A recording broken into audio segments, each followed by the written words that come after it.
Et si on parlait de sport, la chronique. Voilà, donc dans le prolongement des résultats, retour sur cette édition 2025 de Roland-Garros, pleine de rebondissements, de suspense, d'exploits. Pour analyser tout ça, un passionné, un expert, un amoureux du tennis, David Setbon, qui est professeur au club de tennis de Dawson et avec qui nous allons décrypter cette édition inoubliable. Bonjour David. Bonjour Laurent. Alors cette année encore, la terre battue parisienne nous a offert un lot d'émotions, principalement une boisson qui pétille et pas qu'un peu avant la finale explosive des deux grands meilleurs joueurs du monde. Une tornade tricolore a soufflé sur la terre battue parisienne. Loïs Boisson, à 22 ans, la Française a déboulé comme une comète sans statut ni pression pour faire vibrer tout un public. Et avec son coup droit façon Nadal et sa petite moue façon Drupi, elle a électrisé le tableau féminin qui ronronnait un peu de trop. 2 semaines d'audace, de panache, de fraîcheur, 2 semaines où elle a fait oublier le galère du tennis féminin. Superman à Lois Lane, Roland Garros a désormais sa Loïs Boisson, David. Et oui, Loïs Boisson. Je crois que c'est un peu la sensation du tournoi. C'est-à-dire que je pense que c'est un nom que personne ne connaissait avant. 360e mondial et 65e maintenant aujourd'hui. Elle a fait demi-finale. Elle a un jeu extrêmement plaisant, explosif, puissant, un physique à part. Et c'est ce qui manquait, je crois aussi. Et puis une mentalité. On parle beaucoup de sa mentalité qui est en ce moment elle est très simple, très concentrée, très calme. Et ça, j'ai beaucoup apprécié ce comportement-là, ça fait du bien. Dans sa demi-finale, j'ai noté quand même que, pour montrer un petit peu comment elle était suivie, il y avait 6,4 millions de téléspectateurs lors de la balle de match. Donc ça montrait un petit peu comment les gens la suivaient. Je crois que c'est un record de la semaine même. C'est le record, ouais. Exactement, c'était un record. Elle a fait 157 coups gagnants, ce qui montre un petit peu son jeu offensif. Comparativement, Svitolina, Madison Keys, qui sont des attaquantes, on n'en fait que 133. Voilà, et elle est numéro 1 française aujourd'hui. Et j'ai entendu dire qu'elle avait même, en conférence de presse, demandé une wildcard pour Wimbledon. C'est tout à fait vrai. Et alors, ce qui est quand même assez intéressant, c'est qu'on va pouvoir dire aujourd'hui qu'elle a perdu finalement comme la jeune femme qui a gagné dans un match qui était difficile pour elle. Elle a expliqué, elle a eu du mal à placer son jeu parce que son adversaire a mis la pression quand même. Son adversaire, je pense que déjà, il a de l'expérience, mais au-delà de ça, je crois qu'elle s'est quand même posé la question pourquoi elle était en demi-finale, Loïs Boisson. Donc elle a dû analyser un petit peu son jeu, ce qui allait, ce qui allait pas. Est-ce qu'elle était capable de pouvoir bloquer un petit peu son type de jeu en jouant justement, en l'empêchant de s'exprimer sur le terrain. Et je crois qu'il y a eu beaucoup de ça. C'est pas Loïs qui a forcément moins bien joué. Il y avait peut-être un peu la fatigue du tournoi, mais Coco Gauff qui a joué tactiquement exactement comme il fallait pour pouvoir la bloquer. Alors justement, chez les dames, malgré un vent capricieux et un premier set perdu, Coco Gauff a renversé la numéro 1 mondiale aussi, Aryna Sabalenka, 6-7, 6-2 et 6-4 pour s'offrir son tout premier Roland Garros et son deuxième titre en Grand Chelem. Un moment fort, symbolique et un changement d'air peut-être. Oui. Alors Coco Gauff, on l'oublie, mais elle est numéro 2 mondiale. Elle a 21 ans. Elle est très jeune, elle est pétillante, elle a d'énormes qualités physiques aussi. C'est une conquérante, une battante.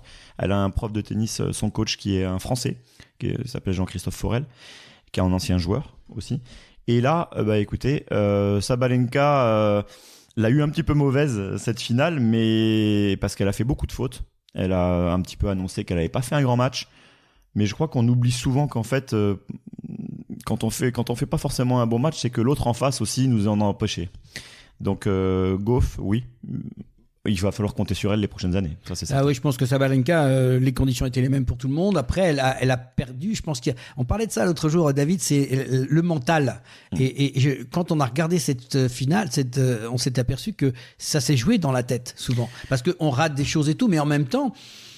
Est-ce qu'il lui a pas manqué quelque chose dans sa manière de, quand on voyait Coco Gauff qui était calme, qui gardait son calme. Bien sûr, en fait, ce match a été un petit peu en dents de scie aussi, c'est-à-dire que c'était une belle finale, mais sans plus. Il y a eu quand même beaucoup d'erreurs, beaucoup de hauts et de bas, beaucoup de temps forts, mais après de temps faibles. Et finalement, la plus constante et la plus concentrée, je pense que celle qui en voulait le plus aussi, a gagné.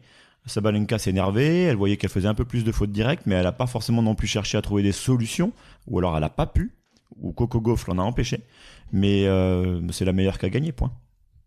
Écoute, on va prendre un petit peu le temps aussi de rappeler un peu où en sont nos Français dans les autres résultats. Et entre autres, on a relevé quand même que notre Stéphane Houdet, en e-sport, qui est là depuis longtemps, qui a déjà gagné 7 fois le titre à Roland-Garros, en double messieurs, cette fois-ci, ça n'a pas marché. Ça n'a pas marché. Bon, faut pas oublier que Stéphane Houdet, il est là depuis très très longtemps. Et c'est bien de commencer d'ailleurs par l'handisport, parce que forcément, c'est un peu moins, on en parle un peu moins. C'est un peu moins télévisé, et les gens connaissent pas forcément. Donc c'est un peu dommage parce que ce sont des athlètes exceptionnels. Et Stéphane Houdet est un champion français que l'on a depuis des années maintenant et qui fait encore finale cette année à Roland-Garros. Donc c'est génial de l'avoir. Il y a une chez les Françaises, on a eu Xenia Chasteau qui a fait quart de finale. Quand même, faut pas l'oublier aussi, c'est un très très bon résultat. Donc on a des champions même dans l'e-sport. Et donc, dans les autres résultats, si on déroule un petit peu le fil, parce que à Roland-Garros, on le rappelle, il n'y a pas que des seniors, il y a aussi des juniors, Bien sûr, il y a du double. Voilà. Alors, chez les juniors, cette année, on n'a pas forcément brillé. On sait qu'on a quand même on a toujours eu de beaux noms, de grands noms chez les juniors. Bon, cette année, c'est peut-être une année un peu de transition, mais voilà, on n'a pas dépassé le 3e tour.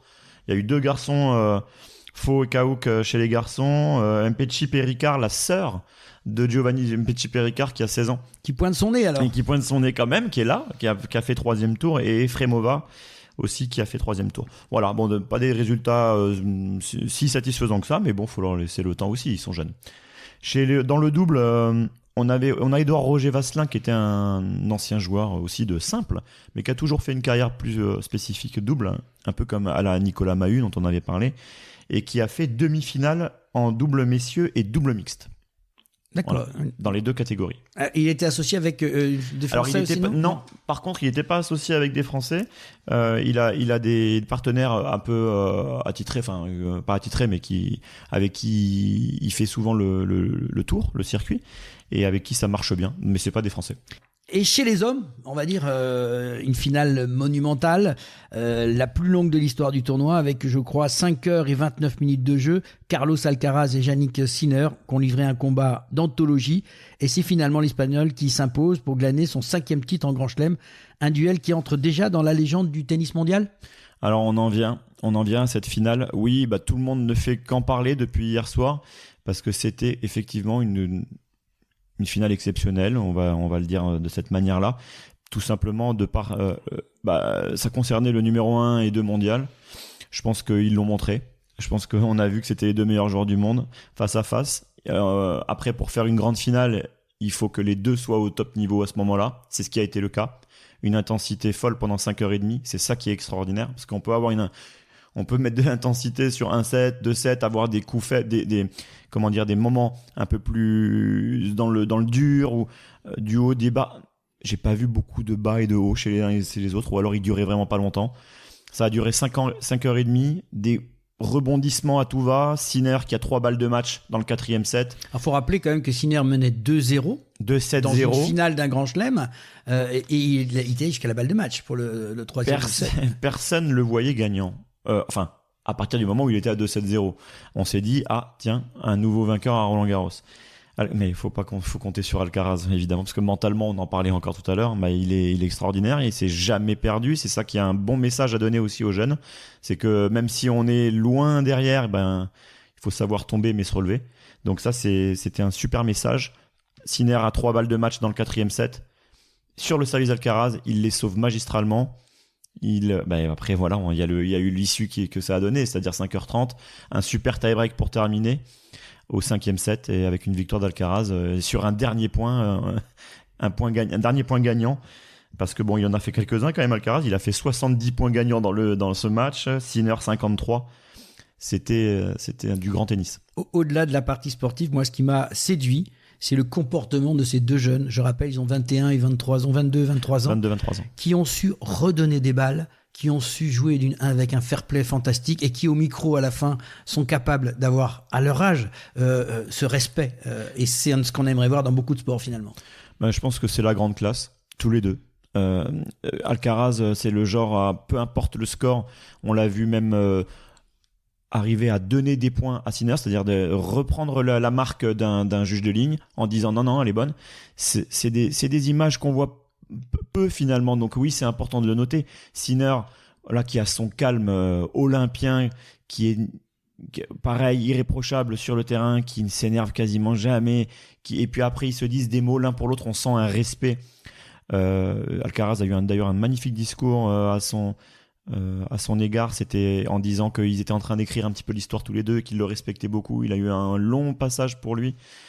C'est beau de voir ça, parce que finalement les deux méritaient peut-être autant, mais il y a le côté sportif, mais il y a le côté humain surtout. Moi, je crois qu'au-delà de cette superbe épreuve sportive, ils ont envoyé un message très fort. Et ce message-là, moi, j'ai eu vraiment plaisir à le regarder. C'est ça le sport. Le sport, c'est de savoir reconnaître son adversaire, c'est d'avoir cette simplicité de jeu, d'être exceptionnellement bon comme ils l'ont fait. Quelles leçons ils ont données. Et j'espère que ça va aller dans la tête de beaucoup de nos enfants qui regardent ça. C'est ça le sport, c'est la direction qu'il faut être capable de faire. Rendre une balle quand il y a un doute, mais quand nous, on l'a vu, et je trouve ça extraordinaire d'avoir fait ça. Beaucoup de sports devraient s'inspirer de cette attitude de ces deux joueurs. Moi, je les félicite. Bravo. Et je suis tout à fait d'accord, exactement. Le sport n'est pas que les résultats. Exactement. David, c'est la fin de cette page spéciale Roland Garros. Un immense merci à toi pour tes analyses, ta passion pour cette petite balle jaune. On aura plaisir de se retrouver, j'espère, dans d'autres grands événements de tennis. Et donc tu seras bien sûr le bienvenu quand tu veux à l'antenne. Avec grand plaisir, Laurent. C'était une super expérience et j'étais ravi de partager justement ce tournoi avec toi. Merci de m'avoir invité. Et avec plaisir, entre les exploits de Coco Gauff, le duel historique de Alcaraz-Sinner et la révélation de Loïs Boisson, cette édition 2025 entre définitivement dans la légende.